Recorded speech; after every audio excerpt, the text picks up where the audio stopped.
nombre del Padre, del Hijo y del Espíritu Santo. Amén. Amados hermanos en nuestro Señor Jesucristo, nos encontramos en el domingo 13º después de Pentecostés y tenemos en el Evangelio de hoy, tomado de San Lucas, el milagro, la curación de los 10 leprosos.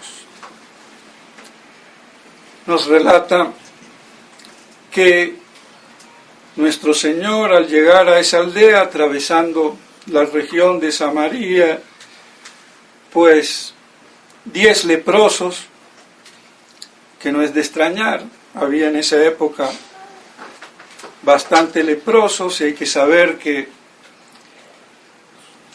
eran los excomulgados de la sociedad, porque no podían vivir dentro de la ciudad, tenían que vivir por fuera, agrupándose entre ellos, y no teniendo contacto con nadie, ni con su mujer, si eran casados, ni sus hijos, ni su tatarabuela. Era una cosa durísima. Y por eso es que la lepra se considera también un poco el estado de nuestra humanidad en desgracia. Y aún después de recibir la gracia, quedamos con el lastre. Porque el pecado es como una lepra. Entonces los leprosos estos, al verlo llegar a la aldea, se acercan, pero desde lejos le dicen: Jesús, apiádate de nosotros. Y nuestro Señor le dice: id a los sacerdotes, y en el camino se curan.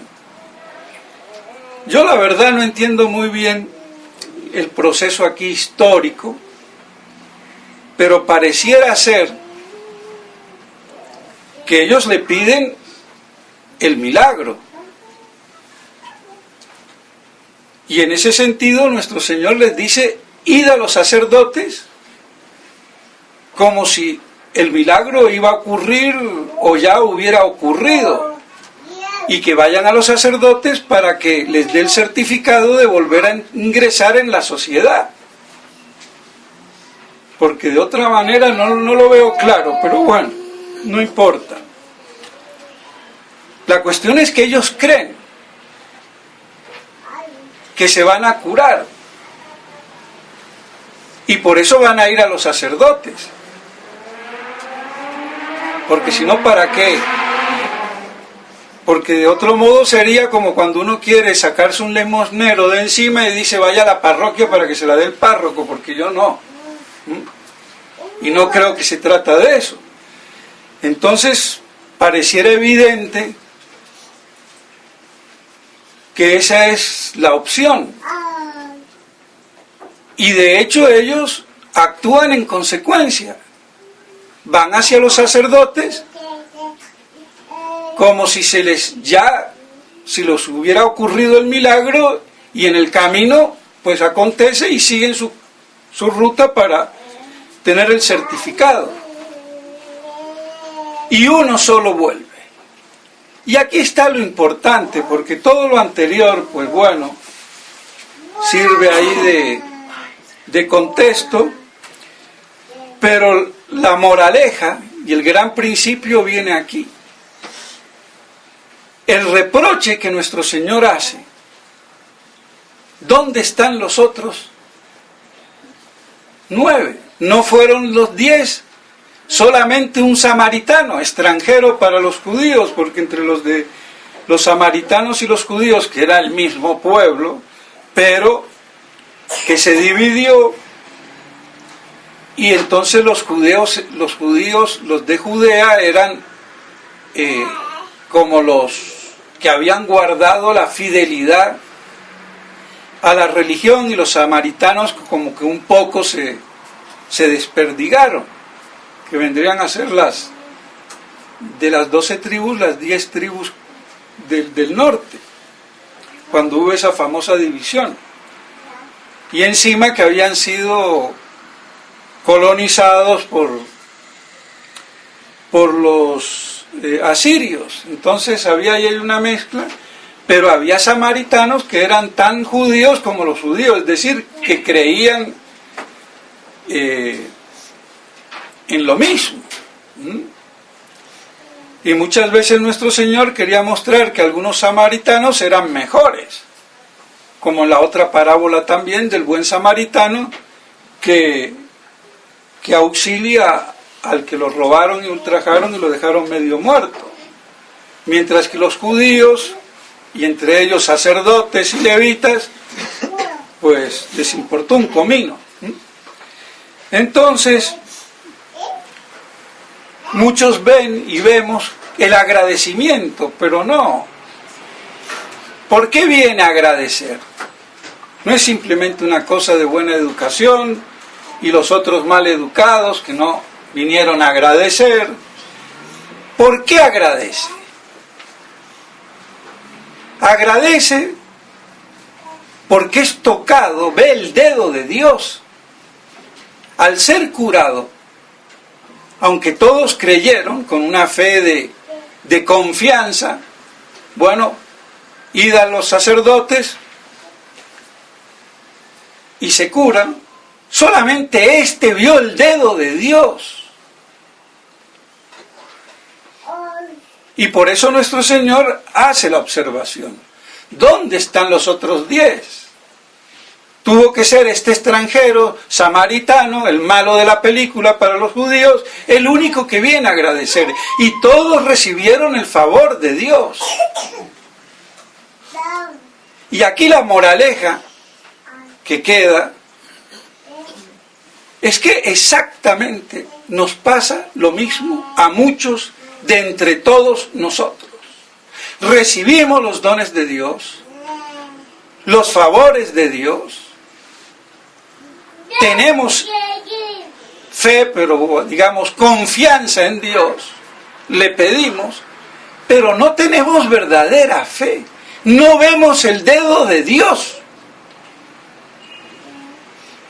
Lo tomamos como bueno, muy normal, y sigo el camino y voy por el certificado para reingresar en la sociedad, encima obediente porque me dijo ir a los sacerdotes y se acabó el problema.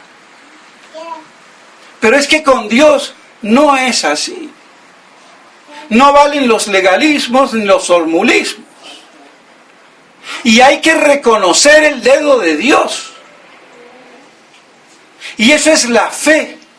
Por eso le dice, tu fe te ha salvado. Y por eso se postra y da gracias. Pero primero, y más que el dar gracias, es que tiene fe y por eso da gracias. Y no coger el perro por la cola. Porque no es una cuestión de simple buena educación y de agradecimiento, y nuestro Señor herido, ¿y dónde están los otros 9 desagradecidos, maleducados? No. O sea, son boberías. Si las ponemos de primero. Entonces es la fe.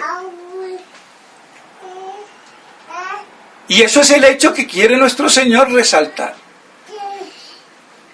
Entonces hay que ver el dedo de Dios, los favores de Dios. Y porque creemos entonces en Dios, le agradecemos. Y vemos que la humanidad cómo anda. Entonces aquí está la importancia de la fe. Y cómo está en consonancia también con lo anterior. Y cómo está en consonancia con lo anterior, con el domingo anterior, ¿no? Con la epístola. La fe viene de Abraham, no viene de Moisés por la ley. Eso es en definitiva. La cuestión viene con Abraham, la promesa en el descendiente de Abraham que vendría el Mesías. Ese era todo el cuento. Que biológicamente vendría el Mesías a través de la descendencia de Abraham. Y de ahí la elección del pueblo judío, distinguido de los demás paganos, extraídos del paganismo, porque Ur de Caldea, donde quedaba, en medio de la gran Babilonia, y lo saca y lo lleva a Canaán, a la tierra prometida, en vista del Mesías prometido, y esa era la promesa. Después, 400 y pico de años después, viene la ley de Moisés, como para contrastar las transgresiones.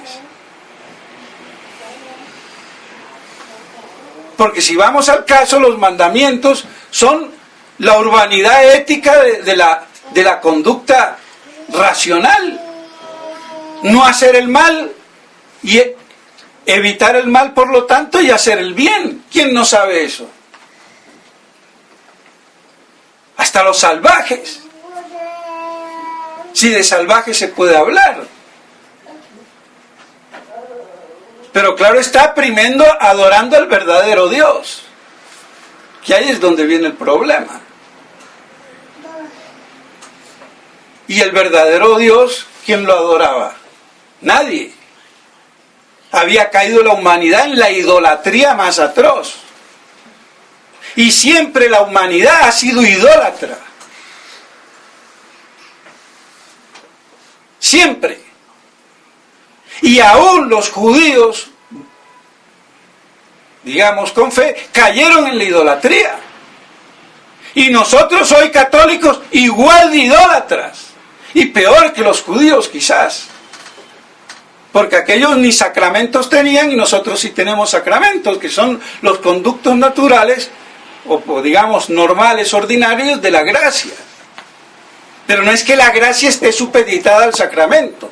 Es el sacramento supeditado a la gracia, que es muy distinto. Pero ¿para qué sirve el sacramento? Para tener el certificado de que yo tengo la garantía, si estoy con conciencia limpia y recibo el sacramento, de estar en estado de gracia. Porque me puedo arrepentir y me debo de arrepentir inmediatamente después que uno tuvo un resbalón, por decirlo así, y recupera la gracia. Pero no puede decir que yo estoy en gracia si no me confieso. Entonces la confesión me da la gracia y el certificado. Por eso entonces, para que se perdonen los pecados, aunque uno se arrepiente, tiene que tener la intención de confesarse en el primer momento que pueda.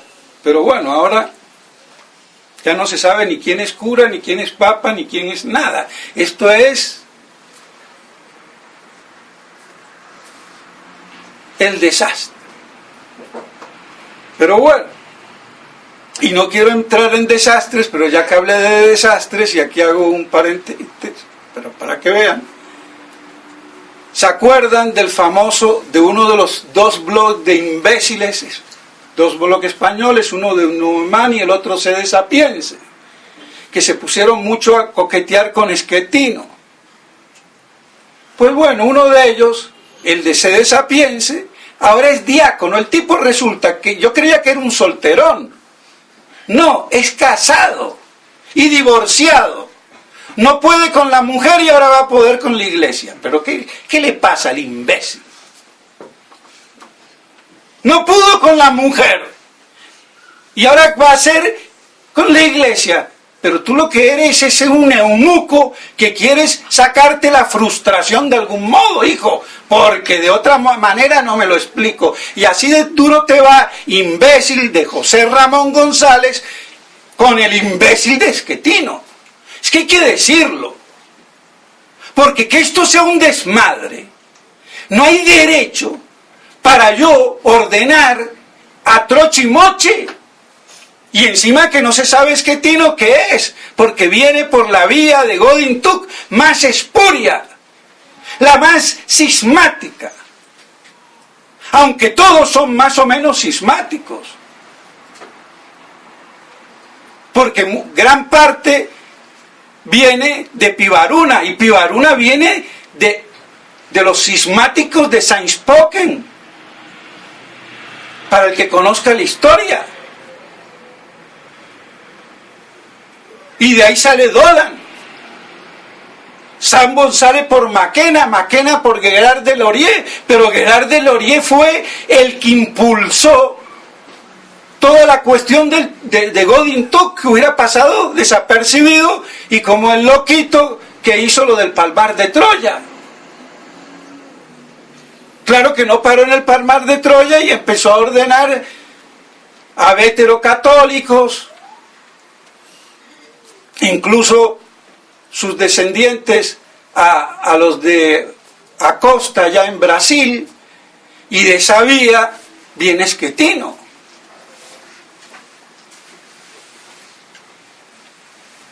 Y el tipo es bruto, caramba, y hay que decirlo, porque a la serpiente hay que pisarla.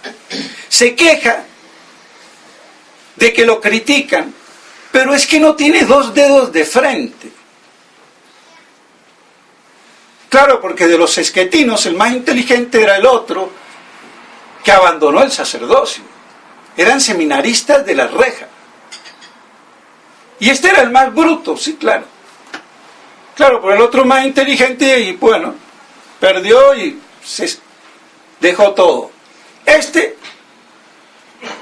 Entonces dice, pero ¿qué iglesia tiene la unidad? La de los lefebristas, que son galicanos, ahí se da con la fraternidad, la de Pivaruna, la de Dolan, la de Sambor. Y eso te justifica a ti para entonces tú creerte que tú sí eres iglesia.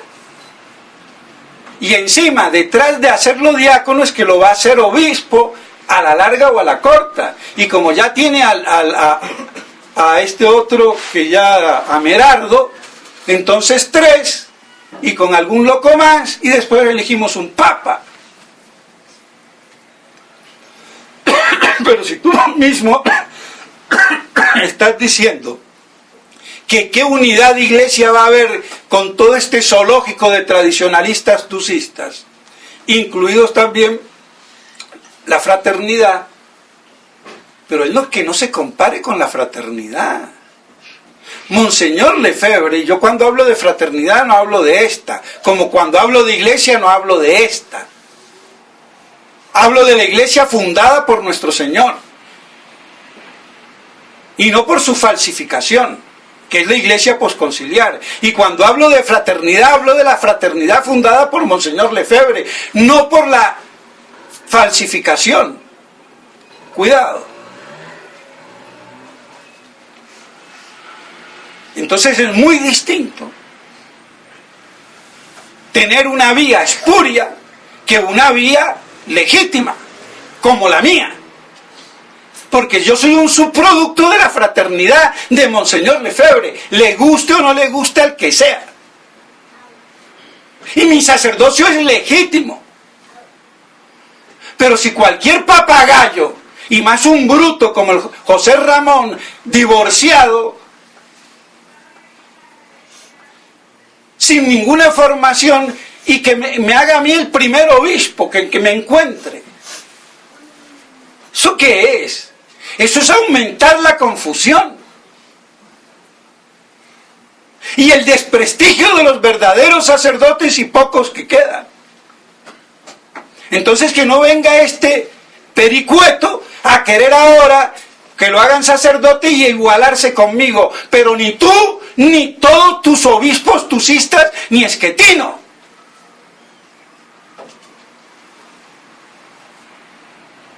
Es que no puede haber la iglesia permanente sede vacante. Es que la sede vacante no es permanente, por muy prolongada es transitoria, por lo menos hasta la parucía, pero es transitoria. Pero tú no lo puedes arreglar. Tú puedes descubrir que tu madre tiene un cáncer en el hígado y se lo vas a sacar si no eres médico, por estado de necesidad, pero no pedazo de bruto. ¿Qué le pasa? Y a ver con qué respuesta me va a salir. Es que no hay que enfrentarlo, porque a los locos hay que, si no es por la razón que no tienen, es a las patadas. Pero es que la culpa no la tiene este solo, la tenía ya el difunto ingeniero Gorostiaga, que fue uno de los pilares por los cuales Monseñor Lefebvre hizo el seminario en La Reja. Y vean lo loquito que salió con Homero Lloas. Aray Daniele, que también murió, estaba por ahí metido, pero cuando vio que estos locos ya querían hacer papa por doquier, se salió del cuento, porque era gran amigo de Lloas. Y Schettino viene a ser ahora la vedette de todo ese contubernio de imbéciles. Eso no es iglesia. Entonces eso, más confusión. Y después, la vía espuria del cisma. Porque hay que decirlo, Godin Tuk ordenaba lo que se ponía. Entonces, o estaba loco, como muchos admitieron, o como ahora no quieren admitir, o fue un cismático. No queda más.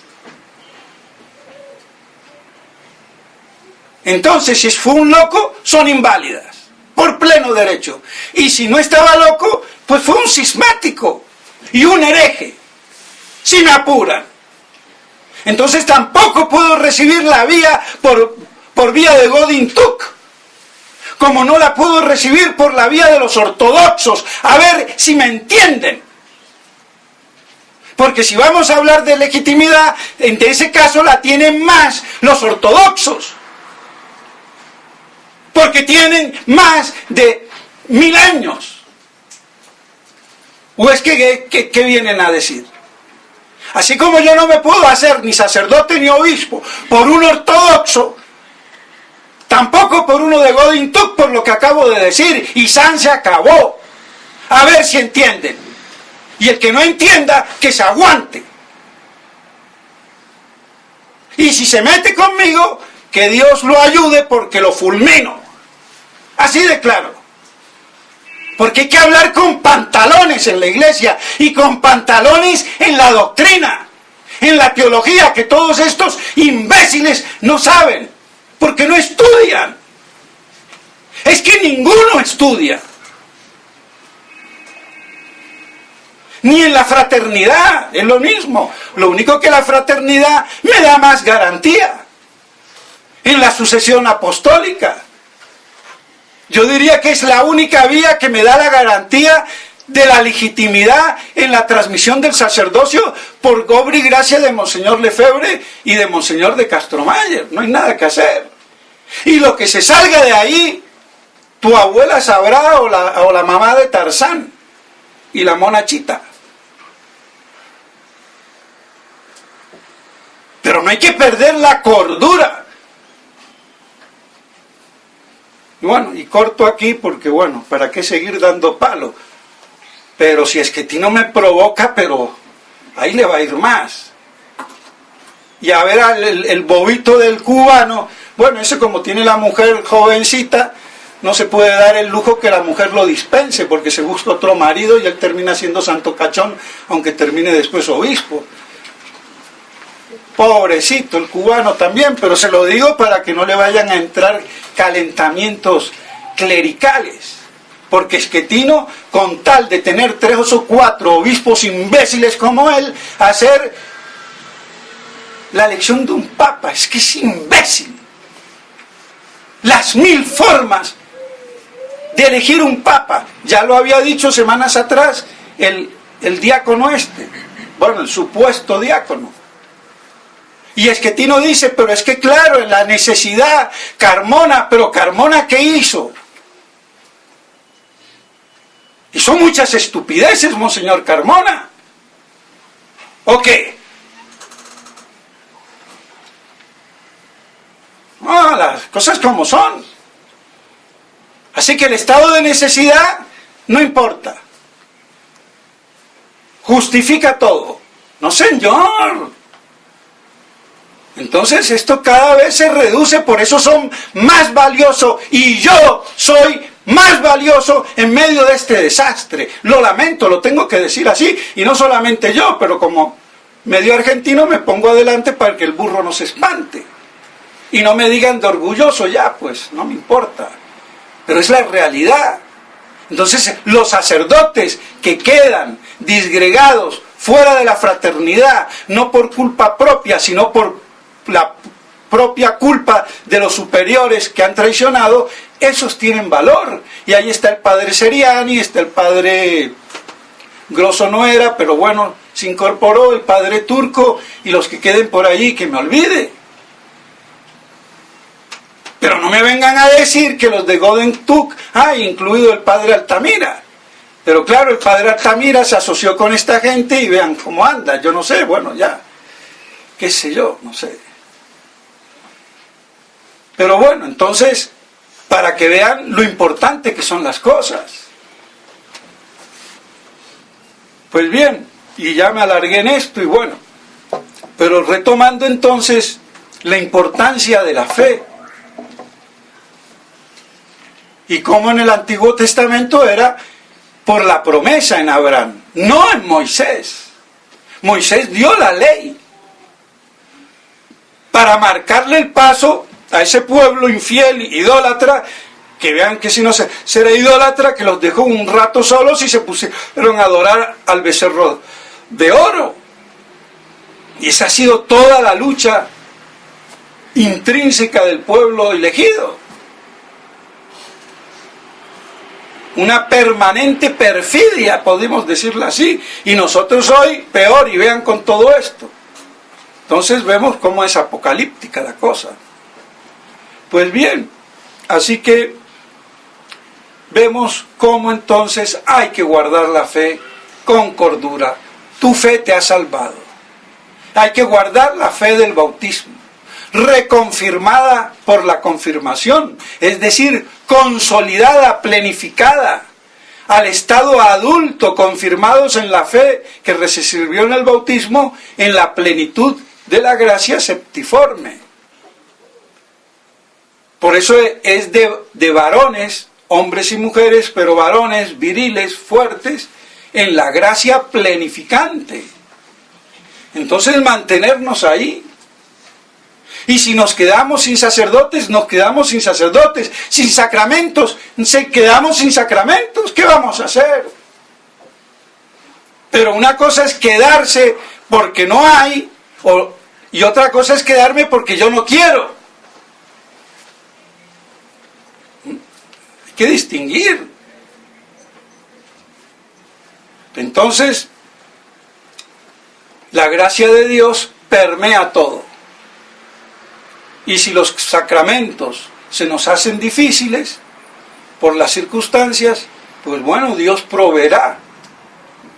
¿Y cuál es la diferencia? Esa, la de querer o no querer. Yo puedo querer ir a misa todos los domingos si debo, pero si no la tengo y me toca una vez por año o cada 10 años, y bueno. Porque no hay sacerdotes válidos o no hay sacerdotes que sean seguros, por lo menos, no en lo que digan o no, en su genealogía sacramental. Tanto por la validez o por la vía cismática y herética. Porque no es solamente que sea válido, que no sea herético. Pues bien, entonces, mis estimados hermanos, que todo esto nos ayude y nos sirva para que nos mantengamos firmes en esta segunda crucifixión, porque esto es una crucifixión. Y mientras exista el estado social de papa putativo, es decir, que el que esté en Roma funja como papa, no hay ninguna posibilidad en el orden práctico, como pretende Schettino, para elegir papa. Porque primero hay que destruir este concepto de personaje que está ahí pontificando, haciendo las veces de, y pareciendo de, y siendo tomado como tal, y que no lo es. Entonces el problema de la sede vacante perenne, como dice el idiota de Schettino, es un problema de la situación histórica de la que está pasando la Iglesia, no mía ni de ningún fiel. Y si Cristo no viene y compone esto, pues bueno, a esperar, a aguantar, a apechugar. ¿Qué vamos a hacer? Pero siempre con el sentido de la Iglesia, universal, que eso es lo que se está perdiendo. Aunque yo no pueda definirla bien. Como hablar de patria. ¿De qué patria voy a hablar yo? Si miro al presidente y miro a los políticos, ¿qué patria? Pero así como nos toca seguir amando a la patria encima de un Estado corrupto, vendido al judaísmo, y que se violan todos los derechos de la verdad, y nos toca seguir diciendo cada uno, yo por mi patria, pues... Pero ¿dónde está la verdadera patria? ¿Representada en qué? ¿En la autoridad natural o legal o política? Entonces algo parecido pasa en la Iglesia. Entonces la Iglesia oficial, tu abuela, la Iglesia que fundó Cristo y punto, esté donde esté y yo ahí, porque la jerarquía oficial no representa la Iglesia católica. Y menos ahora que se ha descubierto que son una partida de homosexuales. Y en buena hora. Pero bueno, ¿qué vamos a hacer? Así es la desgracia humana. Pues bien, mis estimados hermanos, la verdad no escandaliza. Por lo menos a las vírgenes sabias. A las bobas, sí. Y por eso se van al infierno. Entonces, como vírgenes inteligentes y sabias, fructifiquemos en la verdad, aunque duela. En nombre del Padre, del Hijo y del Espíritu Santo. Amén.